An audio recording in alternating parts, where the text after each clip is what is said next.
Exposition de certaines anomalies du secteur de l'électricité au Bénin, au président de la République et au peuple béninois. Monsieur le Président, peuple béninois, j'ai décidé de faire l'audit du système économique qui a pu permettre que certains disposent de 1500 millions pour tenter de corrompre à faire un coup d'État. En réalité, il y a certaines réformes qui sont faites de bonne foi, mais en réalité qui sont devenues des vaches à lait pour certaines personnes. Les marchés publics sont devenus la vache à lait d'une minorité dans le pays, Monsieur le Président de la République. Alors que vous travaillez, vous, à construire le Bénin, certains ont travaillé à construire une toile dans toute l'administration pour une dérivée seconde de l'État. En réalité, il y a aujourd'hui deux légitimités.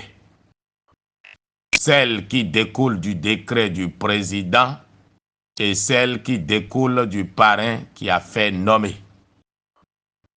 Monsieur le Président de la République, comment a-t-on pu imaginer que la société distributrice d'électricité allait fournir l'électricité aux clients et qu'une agence indépendante allait récupérer l'argent auprès du client pour le compte de la société de distribution, se payant au passage une redevance, c'est-à-dire sans fournir aucun effort économique, cette agence va gagner de l'argent sur le dos des populations. Monsieur le Président Patrice Talon, vous m'avez dit de rester tel que je suis, celui qui appelle à la réflexion, celui que d'autres appellent le fou. Je vous remercie, Monsieur le Président Patrice Talon, de m'avoir accepté avec mes défauts et mes qualités. C'est pourquoi je viens vous dire, Monsieur le Président, que le décret qui a institué cette agence doit être abrogé. Ceux qui ont fait émerger cette idée savent pourquoi cela a été fait. Monsieur le Président, le décret qui a supprimé l'ABERM doit être aussi supprimé, abrogé. Je l'avais dit, je l'avais dénoncé à l'époque. Et j'avais dit que vous aviez le droit de faire tout ce que vous voulez car vous êtes le seul élu. Et je vous avais dit qu'il y avait anguille sous roche. C'est une parenthèse. Le problème de l'ABERM est que cette agence était la vache à lait qui a constitué la source de financement de toute la pagaille qui est en cours. L'ABERM en réalité a été supprimé pour camoufler le détournement des deniers publics qui s'y pratiquaient. La SBEE ne pourra pas faire le travail de l'ABERM. Il y a des financements où la SBEE ne sera pas éligible auprès des donateurs. La SBEE peut être le bras technique de l'ABERM, mais cette agence doit continuer d'exister. Monsieur le Président de la République, dans aucun pays où on veut une société de distribution d'électricité solide, on ne peut pas avoir la libération du secteur de la distribution. On libéralise plutôt la production, mais on centralise toujours dans la main d'une seule société la distribution de l'électricité. Monsieur le Président de la République, le Bénin glisse dans la multiplication des distributeurs d'électricité. La zone industrielle de Glodjigbe est une zone de grande consommation d'électricité. Pour autant, on ne peut pas permettre à ce que s'y installe un distributeur local d'électricité. Le port autonome de Cotonou est une zone de grosse consommation d'électricité, oui. Pour autant, le port autonome ne peut pas être déconnecté du distributeur national. Distribuer l'électricité doit être un monopole exclusif du distributeur national. Les petits consommateurs à domicile peuvent avoir de meilleures conditions de consommation d'électricité parce que les zones comme la zone industrielle et le port autonome permettent de faire un bon chiffre d'affaires. Dans tous les pays du monde, ce sont les industries qui subventionnent la consommation des ménages. Monsieur le Président, la SBE doit redevenir la seule société de distribution d'électricité. Même si à la zone industrielle de Glodjibé, on produit l'électricité par une installation autre que celle de la SBPE. La production doit être vendue à la SBPE, qui à son tour va vendre à la SBEE, qui va vendre aux industries installées à la zone industrielle. C'est ainsi que la zone industrielle va vraiment impacter la vie des populations environnantes. Le port autonome ne peut et ne doit pas distribuer l'électricité aux entreprises qui s'y sont installées.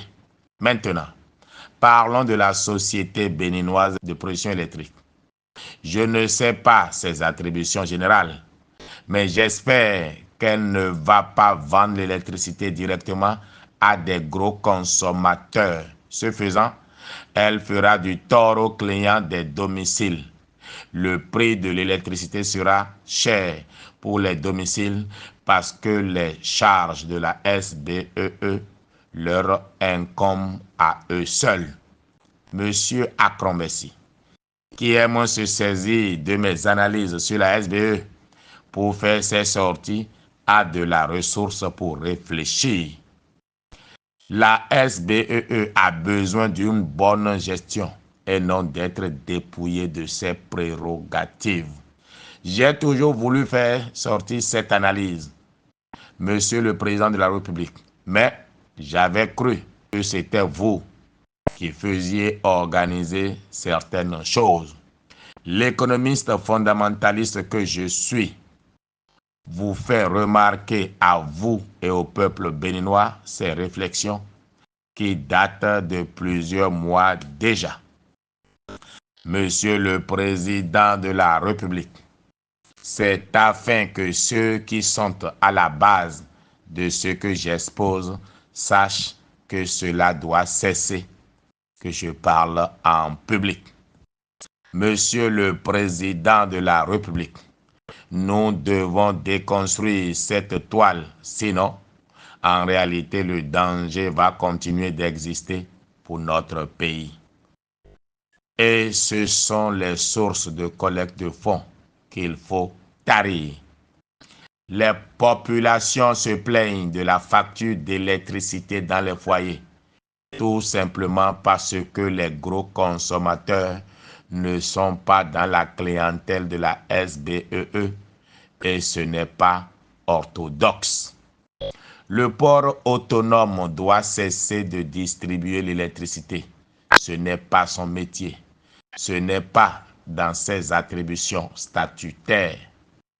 C'est en violation des textes de la République qu'elle le fait. C'est peut-être toléré jusqu'à maintenant, mais cela doit cesser, Monsieur le Président. La CIPI doit cesser de distribuer l'électricité. Ce n'est non plus dans ses attributions statutaires. Si on veut que le prix de l'électricité pour les ménages soit bas, il faut que la SBEE fasse directement son chiffre d'affaires avec les gros clients.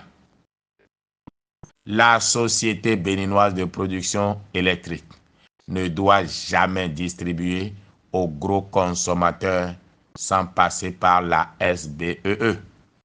En vérité, le seul client de la SBPE doit être la SBEE. Sinon, cette société va disparaître à la longue. Monsieur le Président de la République, peuple béninois, je suis déterminé à contribuer à déconstruire la pieuvre qui finance la pagaille qui est née et qui menaçait le système partisan. Le danger du système partisan, ce n'est pas que deux individus, non, c'est une pieuvre mise en place pour faire converger des fonds vers un petit nombre d'individus afin de financer des ambitions politiques de quelques avatars de leur choix. Mon frère et ami Olivier Boko m'a toujours dit ne pas financer les activités du mouvement OB26 qui disposait de plus de ressources financières que UPR, BR et LD réunis. Olivier Boko m'a dit qu'il ne savait pas ceux qui finançaient le mouvement OB26 qui était en train de phagocyter le système partisan LD, UPR, BR, etc. C'est le jour que l'un des plus bruyants militants de LD m'a dit que Olivier Boko pourrait bien être le candidat de LD à l'élection présidentielle de 2026, que j'ai compris que le système partisan était en danger. Revenons à l'analyse économique de notre pays. Aujourd'hui, c'est le secteur de l'électricité. Bientôt, ce sera un autre secteur que je vais vous exposer. Mais avant de faire une analyse, c'est au Trésor que j'irai faire mes investigations pour vous faire comprendre pourquoi les paiements au Trésor sont devenus un chemin de la croix catholique pour les prestataires de services à l'État. Pour comprendre la constitution des 1500 millions pour commander un coup d'État, il faut auditer les circuits financiers au Bénin. Ce n'est pas toujours qu'on aura un commandant de garde républicaine vertueux. Il faut donc tarir toute source de siphonnage de fonds publics. Monsieur le Président de la République, pendant que vous avez le nez dans le guidon, d'autres travaillaient à diriger les ressources financières du pays vers leur bourse. Je vous remercie de votre aimable attention, Monsieur le Président de la République, peuple béninois. Bertin Korovie, mon nom, économiste fondamentaliste, PDG de Politique Consulting, SARL, agence d'analyse et d'études économiques, recherche de financement. Nous sommes le 5 octobre 2024. Que Dieu protège le président Patrice Talon, que Dieu protège le Bénin, que Dieu protège le gouvernement du Bénin. Et je vous dis que je ne manquerai pas d'analyser, de prendre chaque ministre du gouvernement et de voir s'il est resté fidèle au système partisan ou pas, ou alors s'il y a des homekis qui se cachent dans le gouvernement. Nous ne voulons pas être surpris. Même les députés, nous allons les analyser un à un, les maires un à un, pour savoir qui continue avec le président Patrice Talon ou pas. Aujourd'hui, c'est mon frère et ami Olivier Boko et qui est exposé que tout le monde abandonne. C'est lui la brebis galeuse pour certains. Mais ceux qui l'y ont encouragé, ceux qui l'y ont poussé, ceux qui ont fait croire, même dans LD, ce parti qui se dit de l'opposition, un parti d'opposition qui dit que l'alter ego du président qu'il combat peut bien être son candidat. Quand vous lisez leur communiqué, on a la vague impression qu'ils sont en train de pleurer qu'il n'y ait pas eu coup d'État. Parce que quand ils donnent les raisons du coup d'État, selon eux, oh, le code électoral, aux assises nationales, aux élections inclusives. Mais franchement, si on pose la question à ces gars-là, on va découvrir des choses. Je vous remercie.